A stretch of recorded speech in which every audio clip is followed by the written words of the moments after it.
Hello my dear students, कैसे हो आप सब। मैं Alokesh Agarwal accounts by triple A में एक बार फिर आपका स्वागत करता हूं और आज हम लोग लेके आए हैं इनकम टैक्स के अंदर एक बेहतरीन chapter deductions from gross total income. पिछली क्लास में आप लोगों ने ग्रॉस टोटल इनकम निकालना सीखा। आप लोगों ने पिछले चैप्टर में देखा कि कौन कौन सी लॉसेस को कौन कौन से इनकम में से सेट ऑफ कर सकते हैं। फाइनली ग्रॉस टोटल इनकम हमें निकालना आ गया कि पांचों हेड से जो इनकम निकलती है वो कैसे निकलती है। अब बात आती है सर, पूरी बुक के अंदर अभी तक हमने क्या पढ़ा कि इस इनकम पे टैक्स दो, इस इनकम पे टैक्स दो। सर अगर हमें टैक्स बचाना है तो क्या करें ये भी तो बताओ। आपने अभी तक पूरी बुक में यही सिखाया ना कि आपको यहां से पैसा आया इस पे सरकार को टैक्स चाहिए, यहां से पैसा आया इस पे चाहिए, पैसा नहीं आया तो भी सरकार को चाहिए। होता ना एक्रूड सैलरी, अगर सैलरी नहीं मिली तो भी सरकार को चाहिए। तो भाई कोई बचाने का भी तरीका बताओ कि क्या सैलरी, क्या हमारा टैक्स बच सकता है कुछ ऐसा करने से। तो सरकार ने कहा हां, आपके लिए ढेरों ऑप्शंस खुले हैं डिडक्शन लेने के लिए, बस आपको इन उपायों को अपनाना होगा। जो तरीके हमने बताए आपकी इनकम में से वैल्यू माइनस कर दी जाएंगी अगर आप इनमें से कोई ऑप्शन अपना लेते हैं, या सारे भी अपना सकते हैं, आपकी चॉइस है।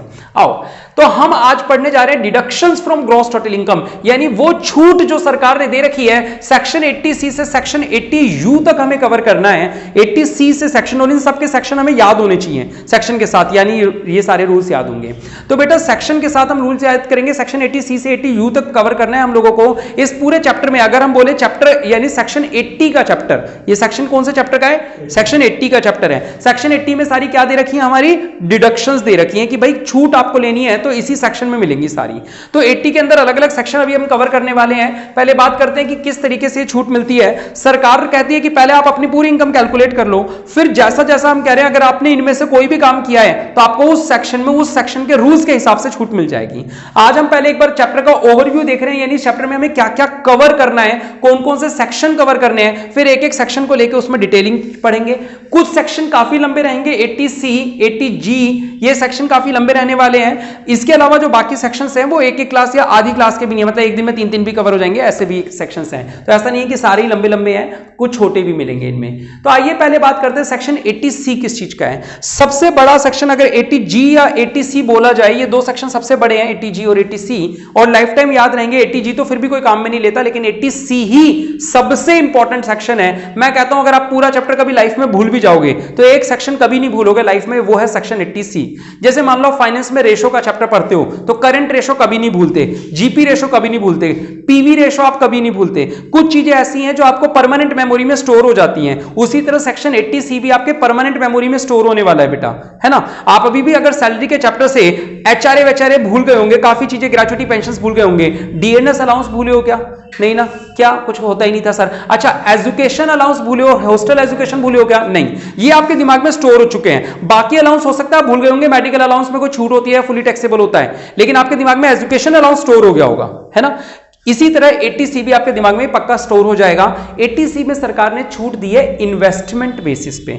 सरकार ने कहा कि आपने खूब सारा पैसा कमाया, आप हमें टैक्स नहीं देना चाहते, कोई बात नहीं, आप एक काम करो, इस पैसे को है ना घर में दबा के मत रखो, आप इस पैसे को बाजार में लाओ ताकि इकोनॉमी में रोटेशन आए पैसे का। एक बंदा जब दूसरे को पैसे देता है, वो दूसरे के पास ज्यादा पैसे होते हैं तो वो तीसरे को देता है, और इस तरीके से मनी का रोटेशन फैलता है इकोनॉमी में। तो सरकार ने कहा अगर घर में पैसे को दबा के रखोगे तो देश की ग्रोथ कैसे होगी? देश की इकोनॉमी में पैसे का सर्कुलेशन के लिए आप लोग इस पैसे को कहीं इन्वेस्ट करो। आपको अलग अलग तरीके बताए गए, कह रहे आप इसमें पैसा डालो, इसमें पैसा डालो, इसमें पैसा डालो, हम छूट देंगे। अलग अलग तरह के ऑप्शंस दिए गए। क्या क्या ऑप्शन है वो 80C को पढ़ते समय करेंगे, जिसमें से एक दो जो इंपॉर्टेंट सेक्शन है वो है आप अपना लाइफ इंश्योरेंस करवा लो, आपके बाद आपके घर वालों को दिक्कत नहीं होगी। मतलब इंसान को अगर ये डिडक्शन नहीं दी जाती तो शायद ही कोई लाइफ इंश्योरेंस में करवाता। लोग जनरली लाइफ इंश्योरेंस में क्यों करवाते हैं? कहते हैं यार इनकम टैक्स में छूट मिल जाएगी और पैसे भी बच जाएंगे कि हमारे बाद हमारे घर वालों को कुछ जरूरत पड़ गई तो उनको पैसे मिल जाएंगे। तो लोग है ना इंश्योरेंस करवाते ही नहीं थे पहले के जमाने में। फिर टैक्स के अंदर उसको सेक्शन लेके आए कि 80C के अंदर इसकी डिडक्शन है, तो कहने लगे हाँ यार इससे टैक्स भी बचेगा अपना, तो करवा लेते हैं, डबल बेनिफिट हो गया अपना। तो इस तरीके से कुछ डिडक्शन दी है। बच्चों को स्कूल नहीं भेजा जाता था पढ़ने के लिए पहले के जमाने में, है ना। सरकारी स्कूल में भी भेजा तो नाम लिखवा दिया, बस बच्चा जा रहा है नहीं जा रहा है। प्राइवेट में तो डालते ही नहीं थे, काय को पैसे खर्च करने। पहले के जमाने में ऐसे ही होता था। सन 1961 का कानून बना हुआ है, तो सरकार ने छूट दी। क्या कह रहे आप बच्चे को स्कूल भेजो, उसके स्कूल की जो फीस होगी उस फीस की आपको डिडक्शन देंगे। अब इंसान अपने बच्चों को ट्यूशन भेजना चालू करता, क्योंकि सरकार से टैक्स बचाना था कि चलो स्कूल भेज देते हैं बच्चों को, स्कूल भेजने की जो फीस होगी वो इनकम में से तो माइनस हो ही जाएगी, तो सरकार को टैक्स नहीं देना पड़ेगा। तो इस तरीके से काफी सारी इसके अंदर सरकार ने अपॉर्चुनिटी दी है टैक्स बचाने के लिए, जिसमें से एक लाइफ इंश्योरेंस है, एक हमारा मैंने स्कूल फीस बताया, कुछ म्यूचुअल फंड्स में पैसा डाल सकते हो, बैंक में फिक्स डिपॉजिट करवा सकते हो। लेकिन उसका लॉक इन है 5 साल का बैंक में फिक्स डिपॉजिट।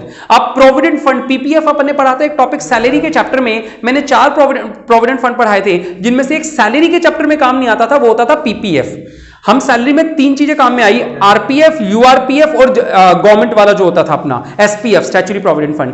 पीपीएफ उस चैप्टर में काम नहीं आता था, क्योंकि पीपीएफ होता है जब एक नॉर्मल पर्सन, मेरे जैसा बिजनेस क्लास पर्सन जो जॉब में नहीं है, उसका कोई पीएफ काटने वाला नहीं है, तो अगर मैं अपने मन से पीएफ में इन्वेस्ट करूं तो वो कौन से सेक्शन में आ जाएगा? सेक्शन 80C में। हमने उस चैप्टर में पढ़ा, आप नोट्स खोल के देखना सेक्शन 80C का, ठीक है। हाँ, वहां पे 80C लिखा था। तो यानी इस चैप्टर के अंदर 80C के टॉपिक के अंदर हमें क्या देखने को मिलेगा?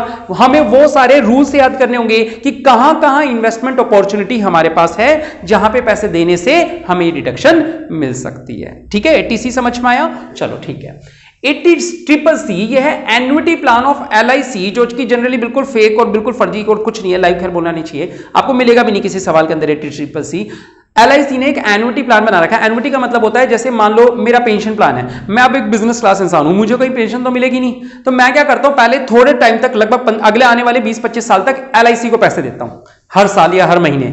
फिर 25 साल के बाद LIC से हमारा कॉन्ट्रैक्ट हो रखा है 60 years, after the age of 60 years. तो वो आज मैं कितने साल का हूं बेटा, बता दूं क्या लाइव में? चलो ठीक है, मैं जितने भी साल का हूं, मैं 60 साल तक अपने पैसे जमा कराऊंगा, ठीक है। जब तक मेरी उम्र 60 साल होगी तब तक मैं LIC को पैसे दूंगा, फिर 60 साल की उम्र के बाद जब तक मैं जिंदा रहूंगा LIC मुझे पैसे देगी, ठीक है। इस पे एक मेम भी बना हुआ है, आप कभी देखना, इसी के ऊपर बताऊंगा बाद में। Annuity plan of LIC, annuity का मतलब होता है वार्षिकी, यानी बाद में वो आपको कोई पेंशन प्लान दे रही है, तो अगर ये आपको मिलता है तो आप इसके अंदर भी पैसा बचा सकते हैं 80CCC में। फिर 80CCD आया, ये भी वही पेंशन स्कीम है, मैंने LIC की नहीं, LIC के अलावा, LIC कंपनी है पता ना, लाइफ इंश्योरेंस कॉर्पोरेशन, इसके अलावा किसी और जगह मैंने पेंशन प्लान के अंदर पैसा जमा करवाया तो उसकी भी छूट मिल रखी है 80CCD के अंदर, ठीक है। इसके अलावा एक 80CCG है, ये शायद नया ऐड हुआ है, मैंने देखा नहीं, इसके बारे में देख के बताएंगे बाद में।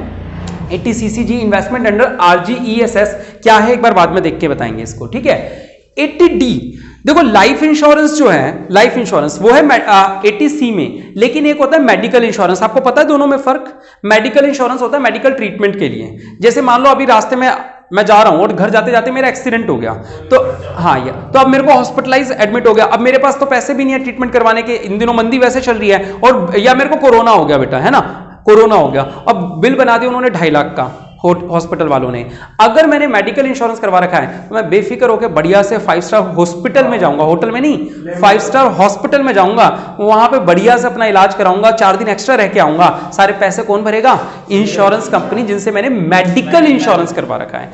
लाइफ इंश्योरेंस का मतलब होता है अगर आप मर गए तो घर वालों को पैसा मिलेगा। मेडिकल इंश्योरेंस का मतलब होता है कि अगर आप हॉस्पिटल में एडमिट हो गए तो हॉस्पिटल को पैसा मिलेगा, घर वालों को नहीं, हॉस्पिटल को पैसा मिल जाएगा, आपका इलाज फ्री में हो जाएगा। और मैं बेटा सलाह देता हूं कि आप सभी को मेडिकल इंश्योरेंस जरूर करवा के रखना चाहिए, है ना, हाँ जरूर करवा के रखना चाहिए, काम आ जाता है, क्योंकि मोटा खर्चा एक ही बारी में हो जाता है। आप एक बार हॉस्पिटल गए तो 30-40 हजार रुपए तो यूं ही लग जाते हैं आपके, अगर एडमिट हो गए तो आप बढ़िया है ना, साल का प्रीमियम दे दो 10-11 हजार रुपए। तो मैं तो आपको बताऊंगा कि मैंने मेडिकल इंश्योरेंस करवाया हुआ है, 3 साल हो गए, 3 साल में कम से कम 1.5-2 लाख का इलाज करवा चुके हैं हम लोग, है ना। मम्मी का पहले एक आंख का ऑपरेशन करवाया 45 हजार का, फिर दूसरी आंख का ऑपरेशन करवाया, फिर मेरी बेबी हुई तो डिलीवरी हो गई वाइफ की, तो ऐसे कर करके हमने लगभग, है ना, और मेरी मम्मी का हाथ फ्रैक्चर हुआ था तो एडमिट करवा दिया।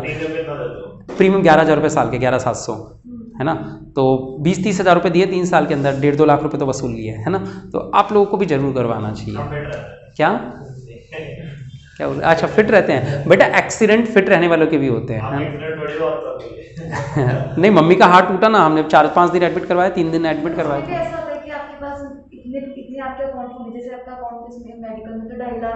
तीन लाख तक की लिमिट है, उसके हिसाब से होगा, जैसे आपने जितने जमा करवाए ना। हाँ, जैसे मेरे में मैंने 11,800 का प्रीमियम जाता है तो उसमें मेरे को 3 लाख तक का इंश्योरेंस मिलता है, तो 3 लाख तक एक साल में कोई भी खर्चा होगा तो वो कंपनी भुगतेगी, 3 लाख से ऊपर कुछ होगा तो वो हमें भुगतना है। हाँ, तो 1 साल तक तो 3 लाख काफी है यार, घर में 4 लोग 5 लोग हैं, सारे भी बीमार हो जाए तो भी 3 लाख, तो वो 11,000 बेकार है। चलो, 80D मेडिकल इंश्योरेंस हो गया। अब सुनो जरा, माइनर से डिफरेंस है, डी जो है ना, ये आपका मेडिकल का है एक तरीके से, ध्यान से देखेंगे। 80D जो है ये मेडिकल ट्रीटमेंट है, यानी इलाज करवाने का, वो भी किसका? हैंडीकैप पर्सन का आपने इलाज करवाया, अपने ऐसे नहीं अननोन का, अपने भाई बहन जो कुछ रिलेटिव बताए हुए हैं, उन हैंडीकैप का घर में जो है उसका इलाज करवाया हो तो जो खर्चा है वो 80DD में है। ये मेडिकल इंश्योरेंस था, ये मेडिकल ट्रीटमेंट है, और वो भी किसका ट्रीटमेंट, हैंडीकैप का। 80DD भी मेडिकल एक्सपेंडिचर के ऊपर है, आपने कोई इलाज करवाया हो उसके ऊपर है, पर्टिकुलरली पढ़ेंगे, इसमें हैंडीकैप वर्ड नहीं है। समझ में आ रहा है? तीनों मेडिकल से रिलेटेड है, माइनर से डिफरेंसेस हैं। 80E, E फॉर एजुकेशन, याद रख पाओगे? E for, D for doctor, E for education, याद रह जाएगा सबको। E for education, education loan का जो इंटरेस्ट है वो कहां आएगा, 80E में आएगा, ठीक है। अच्छा, 80EE जो है इंटरेस्ट ऑन होम लोन है, ये एक बार चेक करना पड़ेगा, ये कोई नया सेक्शन ऐड हुआ है क्या? मैंने पहले देखा नहीं था और अभी कई साल से पढ़ाया भी नहीं है तो ध्यान नहीं है, देखेंगे, क्योंकि इंटरेस्ट ऑन हाउसिंग लोन का जो होता है वो अपना सेक्शन 24 में कवर हो जाता है, 24B में, हाउस प्रॉपर्टी में, तो एक बार इसको देखेंगे अपन लोग, या नया ऐड हुआ है या क्या है। 80G मोस्ट इंपॉर्टेंट 80C की तरह, लेकिन ये याद नहीं रहेगा, 80C याद रहेगा, 80G इस साल भी याद करना मुश्किल हो जाएगा आप लोगों के लिए। इसे बोलते हैं डोनेशन का सेक्शन। सरकार कहती है आप डोनेट करो आपको छूट देंगे, आप है ना पॉलिटिकल पार्टी, आप बीजेपी को डोनेट करो आपको छूट मिल जाएगी, आप कांग्रेस को डोनेट करो आपको छूट मिल जाएगी, है ना। खैर वो वैसे नीचे आने वाले डोनेशन वाले, वो तो बाद में बताऊंगा, पॉलिटिकल पार्टीज वाले। यहां पे डोनेशन किस किस का है, कह रहे हैं आप चैरिटेबल ट्रस्ट को देके आओ, आप किसी अनाथ आश्रम को पैसे देके आओ आपको छूट मिलेगी, आप किसी एनजीओ को पैसे देके आओ आपको छूट मिलेगी। आप क्या, यही तो इस टॉपिक का है कि किसी में पूरी मिलती है, किसी में आधी मिलती है, और किसी में एक बहुत गंदी कैलकुलेशन होती है, उसके बाद पता चलता है कि मिलेगी कितनी, ठीक है। तो मेन वही है, कुछ चीजों में पूरी मिलती है, उनके एग्जांपल बता देता हूं। जैसे अभी एक फंड आया था prime minister national relief fund, जिसको केयर्स फंड करके कुछ बोला था, पीएम केयर्स फंड, पहले पीएम एनआरएफ होता था, नेशनल रिलीफ फंड करके, अब ये नया लॉन्च हुआ है कोरोना के टाइम पे, पीएम केयर्स फंड, है ना। तो पीएम केयर्स फंड में आप जो भी डालोगे पूरी छूट है, अगर आपने 1000 रुपए डोनेट किए तो आप अपने इनकम टैक्स में से 1000 रुपए माइनस कर सकते हो, ठीक है। इसी तरह कुछ और भी है, national relief fund, defence fund, इस तरीके के कुछ फंड है जिन पे 100% मिलती है, कुछ है जिन पे 50 मिलती है, कुछ है जिन पे गंदी कैलकुलेशन होती है, उनके हिसाब से मिलती है, ठीक है। तो ये 80D में क्या पढ़ा, 80G में क्या पढ़ाया जाता है बेटा, डोनेशन पढ़ाया जाता है कि डोनेशन देने से क्या आपको छूट मिलती है, तो वहां पे पढ़ेंगे 80G में। डबल G बेटा है हाउस रेंट पेड, ये लोग इसको यूटिलाइज ही नहीं करते, मोस्टली लोगों को पता ही नहीं होती। जैसे जो लोग किराए पे रह रहे हैं बेटा, जो लोग किराए पे रह रहे हैं वो अपने किराए के रसीद के आधार पे वो अपनी इनकम में से माइनस करवा सकते हैं कि मैं तो किराए पे रह रहा था, देखो इतने रुपए तो मेरे किराए पे खर्च हो गए, है ना। अच्छा, मजे की बात आप लोगों को बताऊं, आप अपने पिताजी को भी किराया दे सकते हो, हाँ, मतलब आप अच्छे आप सीए बन गए या आपकी बढ़िया नौकरी लग गई कहीं भी, ठीक है, और आप सीए बन गए, जॉब कर रहे हो, बिजनेस कर रहे हो, आपका बढ़िया बिजनेस चल गया, आपको, आप खुद के घर में रह रहे हो, खुद का घर मतलब वो घर तो पिताजी के नाम पे है, आपके नाम पे तो है नहीं, आपका तो नहीं है ना, तो आप अपने पिताजी को चेक काट के देना शुरू कर दो हर महीने।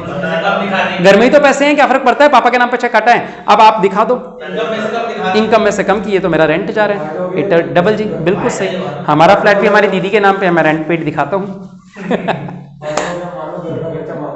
और क्या है ना, चेक काट के दे दिया, ये हो गया रेंट पेड। आई बात समझ में, और इसका बेनिफिट भी मिल गया आपको, इनकम टैक्स में आपकी छूट मिल गई, ठीक है। तो ये बहुत अच्छा सेक्शन होता है, इसको यूटिलाइज नहीं कर पाते लोग, कुछ लोग ही कर पाते हैं इसको यूटिलाइज। हाँ, उसमें भी कई लोग इस वाले सेक्शन को छोड़ ही देते हैं, 80G को मतलब यूटिलाइज नहीं करते हैं, तो अच्छा सेक्शन। प्रूफ इसका कुछ भी नहीं देना, इनकम टैक्स डिपार्टमेंट को आपको बताऊं, रिटर्न फाइल करते समय एक भी चीज का प्रूफ नहीं मांगती वो, केवल आपसे बोलती है आप लिख दो और नीचे साइन कर दो, हम मान लेते हैं ये है। रियल बात बता रहा हूं, प्रूफ के नाम पे सरकार ये भी नहीं कहती कि आपको बिजनेस में 4.5 लाख का हुआ है तो 4.5 लाख का प्रूफ दो, आपने बोल दिया ना 4.5 लाख है, हमने मान लिया 4.5 लाख है। प्रूफ की बात उस दिन आएगी जिस दिन रेड आएगी, उस दिन बात आएगी, उससे पहले कभी नहीं पूछती आपसे जिंदगी भर। आप 50-60, मेरे पापा आज कितने 64 इयर्स के करीब के हो गए, वो अपनी 20-21 साल की उम्र से रिटर्न भर रहे हैं, आज तक जो उन्होंने भरा है वो भरा है, आज तक कोई इंक्वायरी नहीं आई है। जब तक इंक्वायरी नहीं आई तब तक कुछ जवाब नहीं देना। और इनकम टैक्स के अंदर एक रूल है, 8 साल के बाद तो जवाब मांग भी नहीं सकते। मतलब आपने कोई रिटर्न भर दी, उसमें कुछ भी वैल्यू डाल दी, अगले 8 साल तक अगर इंक्वायरी नहीं आई तो इस साल वाली जो वैल्यू भरी थी आपने, ये अब छूट है, अब इसके डॉक्यूमेंट में। सर आपके पापा के पास तो आप होना, आप संभाल दोगे सब तो हम कैसे तब आपको प्रूफ दिखाने पड़ेंगे, नहीं जब मतलब रेट आ गया फिर पता लग गया कि लोग यार, तब आप से टैक्स लेते हैं बढ़िया वाला 90% कहते हैं पूरा ही दे दो, फिर 90% का पूरा ही ले जाओ, 90 लाख लेके तो पूरा ही जाएंगे, फिर कहेंगे फिर बाद में बात करेंगे आपसे, एक बार तो सील लगा के ले जाते हैं सब। चलो प्रॉपर्टी में बात ले आते हैं, वो खराब लगता है, पैसा ले लो आपको घर से निकाल के ना ताला लगा के सील लगा देते हैं। चलो 80G हो गया, 80GG हो गया, 80GGB और GGC क्या है? GGB और C ये दोनों है पॉलिटिकल पार्टी। बेटा सबसे गंदे सेक्शन मुझे जो मतलब बोलना नहीं चाहिए लाइफ पे, सरकार ने अपने, अब सरकार कौन होती है? पॉलिटिकल पार्टीज ही तो होती हैं। अभी बीजेपी की है, कभी कांग्रेस की होती है। 1961 में कांग्रेस की सरकार रही होगी, उन्होंने कानून लाया। बीजेपी ने इसको जब 14 अभी सन 2014 के बाद कानून आया, इन्होंने इसको और गंदा कर दिया कानून को। मतलब इनमें क्या है, पॉलिटिकल डोनेशन जब आप देते हो तो डोनेशन देने की भी आपको छूट मिलेगी। यानी कि आपने बीजेपी को 1 लाख रुपए दे दिए, आप उसकी रसीद कटवा लो, आपको 1 लाख की छूट मिल जाएगी, है ना। तो एक GGB है, बी है जब कंपनी डोनेशन देती है पॉलिटिकल पार्टी को। कंपनी समझ दो जिसके नाम के पीछे प्राइवेट लिमिटेड या लिमिटेड वर्ड लगाओ वो। और 80GGC क्या है? जब इंडिविजुअल यानी आपके मेरे जैसे लोग अगर पॉलिटिकल पार्टी को डोनेशन देते हैं तो हम कौन से सेक्शन में छूट लेंगे? 80GGC में। एक सेकंड में जरा कॉल देख लो। हाँ बेटा बोलो। हाँ रख सकते हैं, कोई डोनेशन। अरे बाद में फिर आपको काम भी तो करवाने होते हैं। जिसको आपने डोनेशन दिया अगर वो जीत गया तो आपके काम को मना थोड़ी कर देगा क्या? हाँ सही बात, मिर्जापुर से ज़्यादा लाइव एग्जांपल याद है ना। अब वैसे और लाइव बताऊं तो आपको पता ही है देश में जो सरकार चल रही है वो अंबानी अडानी की चल रही है, ऐसा बोला जाता है ना। तो अंबानी अडानी की क्यों चल रही है? सारा पैसा उन्हीं का फेंका हुआ है। चलो आओ। तो 80GGB सेक्शन किसके लिए है? जब पॉलिटिकल पार्टीज को किसने डोनेशन दिया हो? कंपनी ने। और 80GGC किस पे है? जब पॉलिटिकल पार्टीज को डोनेशन दिया हो किसने? इंडिविजुअल, आपने, मैंने, ऐसे किसी भी इंसान ने दिया हो, ठीक है। 80RRB क्या है? अच्छा इस डोनेशन वाले में पता है गंदी चीज क्या डाली गई? आप कैश में डोनेशन दे दो तो भी अलाउड है, मतलब बाकी जगह कैश चीजें अलाउड नहीं होती, इसमें अलाउ कर रखी है। गंदे काम कर रखे हैं। हाँ, और सरकार को भी क्या मतलब पार्टी को चाहिए, पॉलिटिकल पार्टी को, है ना ऐसे। 80RRB क्या है बेटा? 80RRB है royalty on, R for royalty बेटा, है ना, R फॉर रॉयल्टी। ये रॉयल्टी ऑन पेटेंट्स। जैसे मान लो किंगफिशर ने अपनी रॉयल्टी, मैंने आपको बताया था वो ड्रिंकिंग वाटर वाला किंगफिशर को मिलता है, तो उन लोगों के लिए 80RRB है, कोई खास हमारे काम का नहीं है। 80TTA TTB बहुत अच्छा है, 2-3 साल पहले सेक्शन आया था, बीजेपी सरकारी लेके आई थी 80TTA TTB, interest on saving account. ये हमारे लिए अच्छा किया गया था। अपन जैसे बैंक में सेविंग अकाउंट में बैलेंस रखते हैं, अपन लोग तो 2,500-3 हज़ार ही पड़ा रहता है। मान लो 50,000 भी पड़ा है आपका, तो उसमें साल में वैसे तो कोई खास इंटरेस्ट बनता नहीं, लेकिन 1,000-1,200 जो भी बनता है, सरकार कहती है एक बार तो उसको इनकम फ्रॉम अदर सोर्सेज में प्लस कर दो, क्योंकि इनकम है interest from bank account, plus होनी चाहिए ना interest from saving bank account. फिर कहती है जितना भी वो मिला था वो नीचे 80TTA में माइनस करवा लो। तो 80TTA किस चीज का है बेटा? सेविंग अकाउंट से जो हमें इंटरेस्ट मिलता है आपको, हमें, ठीक है। 80TTB किसका है? 80TTB है बेटा सीनियर सिटीजन को जो इंटरेस्ट मिलता है उनकी FD से या सेविंग अकाउंट से। सेविंग पे नहीं है शायद, केवल FD पे ही है। यानी हम लोगों का बैंक में सेविंग अकाउंट है, नॉर्मल पर्संस का, है ना, सीनियर सिटीजन नहीं है। नॉर्मल पर्संस का बैंक में सेविंग अकाउंट है, उससे जो इंटरेस्ट मिल रहा है उसकी TTA में छूट मिल जाती है। एक बार इनकम काउंट होगी अदर सोर्सेज में, बाद में छूट मिल जाएगी। हमारी जो बैंक में FD है उस पे जो इंटरेस्ट मिल रहा है वो अदर सोर्सेज में काउंट होगा और छूट नहीं मिलेगी। 80TTB बुजुर्ग लोगों के लिए, सीनियर सिटीजन लोगों के लिए, बैंक में अकाउंट है, FD है उनकी, FD पे जो इंटरेस्ट उनको मिला वो 50,000 रुपए तक एग्जेम्प्ट है। तो बताएंगे वैल्यूज क्या है क्या नहीं है। यानी ये सीनियर सिटीजन के लिए इंटरेस्ट पे है और ये नॉर्मल अपन लोगों के लिए पे है। और लास्ट वाला सेक्शन जो मैं आपको बता रहा था, U फॉर यू, आप लोगों के लिए 80U है। तो 80U सेक्शन आप लोगों के लिए है, ये है डिसेबिलिटी वालों के लिए, है ना। आप सब लोग मेंटली डिसेबल हो, है ना, हाँ देखा है ना। ये डिसेबिलिटी वालों के लिए है, सेल्फ सफरिंग फ्रॉम डिसेबिलिटी। इन ये सेक्शन उन लोगों के लिए पर्टिकुलरली बनाया गया है जो अपंग है, उन्हें एक अपंगता का भी सर्टिफिकेट देना पड़ता है। यानी ऐसा नहीं है कि मैं बोल दूं देखो मेरा हाथ टूटा हुआ है तो मैं अपंग हूं, नहीं, लिखवा के ला डॉक्टर से कि तेरा हाथ टूटा हुआ है ना। अगर डॉक्टर सर्टिफिकेट बना के देगा हाँ तेरा हाथ टूटा हुआ है, तो ही सरकार मानेगी कि हाँ आपका हाथ टूटा हुआ है, 40% टूटा हुआ है या 80% टूटा हुआ है, ठीक है। ये भी वो बना रखी है इन्होंने कि अगर आप लंगड़े हो तो एक पैर से लंगड़े हो या 2 पैर से लंगड़े हो, एक पैर से लंगड़े हो तो इतनी छूट देंगे, ज्यादा पैर से लंगड़े हो तो इतनी छूट देंगे, 80% पे कुछ अलग है। तो यहाँ पे उन लोगों के लिए जो लोग अपाहिज होते हैं, खैर मजाक नहीं उड़ाना चाहिए उनका, तो जो लोग अपाहिज होते हैं उन लोगों के लिए, हाँ बिल्कुल सही, मेरा एक स्टूडेंट है बेटा, बताऊंगा उसके बारे में 2 मिनट बाद। तो जो लोग डिसेबल होते हैं, है ना, अपंग होते हैं, उनके लिए सरकार ने एक अलग से डिडक्शन दी है। जैसे 75,000 रुपए एक फाइनल अमाउंट बता दी, कहते हैं ये सब तो तेरे लिए अवेलेबल है ही, ये तो सबके लिए अवेलेबल है, तू अपंग है इसलिए तेरे में से स्ट्रेट फॉरवर्ड 75,000 माइनस कर देंगे तेरी इनकम में से, है ना, सीधा 75,000 माइनस कर देंगे, क्योंकि तू अपंग है तो तेरी इनकम में से इतने रुपए और कम कर देंगे। तो ये हम लोगों के लिए ऑप्शन नहीं है, ये केवल अपंग लोगों के लिए ऑप्शन है, डिसेबल लोगों के लिए, ठीक है। तो ये सारे सेक्शंस हम लोग कवर करेंगे धीरे धीरे करके। 80C से इसका चार्ट शुरू करेंगे। आप चाहो तो 80C के चार्ट को आज ही शुरू नहीं, चलो आज की तो हो गई, अगर बैठो तो पढ़ा देता हूं, मैं तो फ्री हूं। नहीं, नेक्स्ट बैच नहीं है। क्या करना है, टीसी पढ़ाएं? लंबा है लेकिन टीसी लंबा ही है। टीसी और एटीजी यही तो दो हैं इस चैप्टर में, और है ही क्या, है ना। चलो नेक्स्ट क्लास में कर लेंगे टैक्स की। तो क्या, हाँ 9 बजे ही होगी, बैच ही बंद हो रहा है ना उनका, बोल तो रहा हूँ मैं। चलो एक बार पहले जरा इनको अलविदा कह दें। तो आज के लिए इतना ही। कैसी रही क्लास, लाइक और कमेंट करके जरूर बताएं। बहुत बहुत शुक्रिया। जय हिंद, जय भारत।